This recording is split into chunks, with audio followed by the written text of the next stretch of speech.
Olga, thank you. Well, one of Hollywood's powerful unions has come to an agreement with the studios. The Directors Guild says it reached a tentative contract.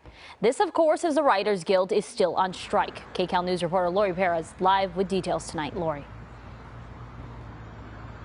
Well, Leslie, News DGA made an agreement is not unexpected. They do not have a history of striking, and their members are going to vote on whether or not to approve it on Tuesday. The question, though, is whether their deal will have any impact on that ongoing writers' strike or the potential for actors to also walk out.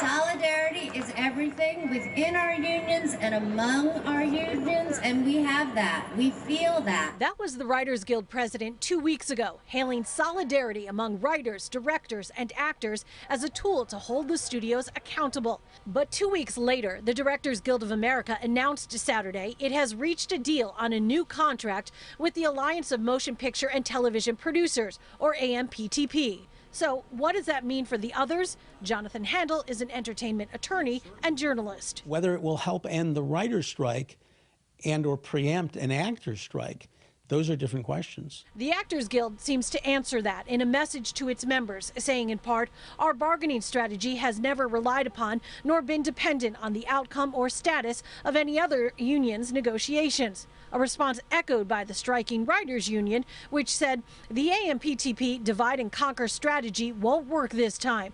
The AMPTP will not be able to negotiate a deal with anyone but us, which Handel says adds up to whether the director's deal really creates a pathway to getting a deal done with the actors or whether we'll see them go on strike come July 1st is an open question. He says the directors did make gains. The DGA released highlights of the tentative deal, including wage increases, a new structure to pay foreign residuals, and limits on the use of artificial intelligence. Some issues are the same, but Handel says writers and actors have other priorities and more power. Reality is that if the actors go out on strike and the writers are out on strike, that shuts the industry down completely. There's nothing to direct.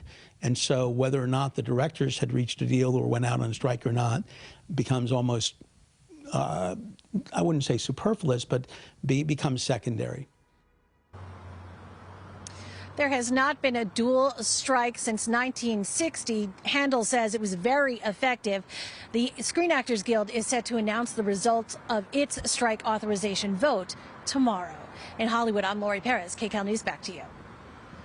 Lori, thank you. Well, the spotlight tonight is on the ports of the West Coast and particularly here in Southern California.